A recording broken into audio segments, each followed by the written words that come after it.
What's going on, guys? Today we're going to talk about whether you should purchase or whether you should lease your vehicle when providing transportation to and from your adult day center.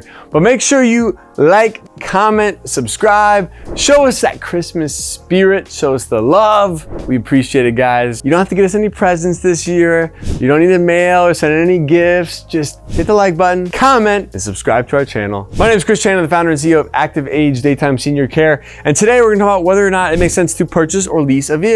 And if you're going to provide transportation to and from your center, this is a question or this is an idea that you might have to consider when you're purchasing that vehicle or you're leasing that vehicle. Which one makes sense? Because there's some people out there that are just scared about the word lease. You say lease, they don't even want to think about it. They're like, oh, that's a scam. That's a scam. Stay away. Don't do a lease. But I'm here to tell you that there may be a reason why it would make sense to lease, depending on the situation that you're in. So let's talk through it real quick, okay? So in this scenario here, you like my little bus? That is a little Honda Odyssey, a Toyota Sienna, a Kia Carnival, I guess is what they call it now. I don't know. Either way, it's a small, minivan. Obviously, depending on the size of your center, you might have large buses, or if you have a smaller center, maybe you're looking into minivans, or depending on how many people need transportation to and from your center, you may not need a big 12 person passenger vehicle. A small, safe minivan might be perfect. So let's think about this for a moment. In today's world, obviously it's probably gone up since I put this together, but say you're purchasing a new vehicle like that and it's around that $35,000 mark. You're gonna have taxes, tag, title. Let's just round up to $40,000 for simple math purposes. And if you're purchasing that vehicle, now you're gonna potentially be financing the entire 40 grand. Now, here's one thing I would always recommend to anyone purchasing a vehicle is you never put money down. I know that it lowers your payment. I totally understand that. And if you're trying to fit a certain budget, but the reality of it is that you are purchasing a depreciating asset. So if you put money down on that asset, the second you drive it off the lot, it's already worth less than the money that you have into it. So let the bank eat the depreciation. Try, depending on your credit score, obviously this might have a lot to do with more of a credit question as opposed to a choice. But if you have a decent credit score and you can purchase a vehicle or lease a vehicle, putting no money down, that is the ultimate strategy. That way, you're not coming out of your own pocket to finance the depreciation of this new vehicle.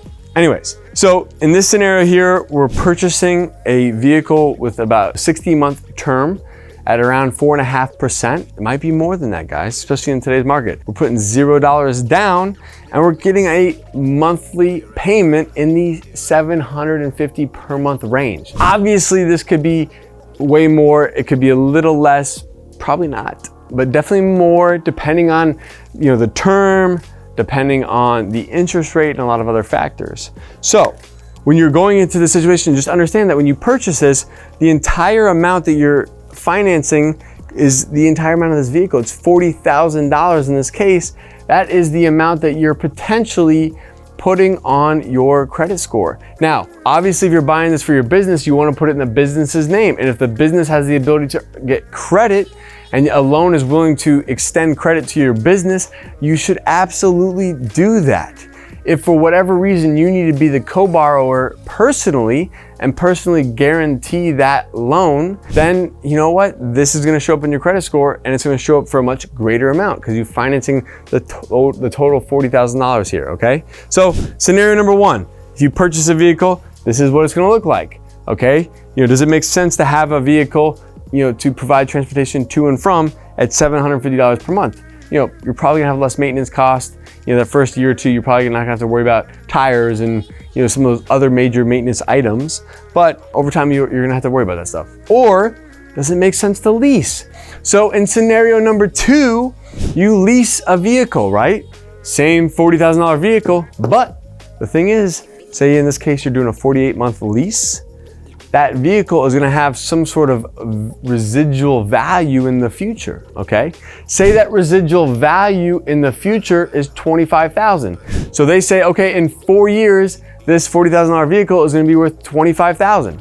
Could be $18,000, could be $22,000. Again, it's gonna depend a lot on Toyota, Honda, Kia, when they come up with this residual value, they have financial models that predict into the future what a car's value might be.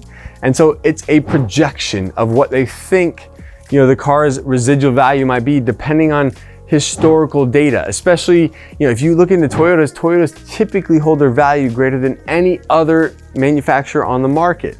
So, but the thing is, Toyotas might be more expensive.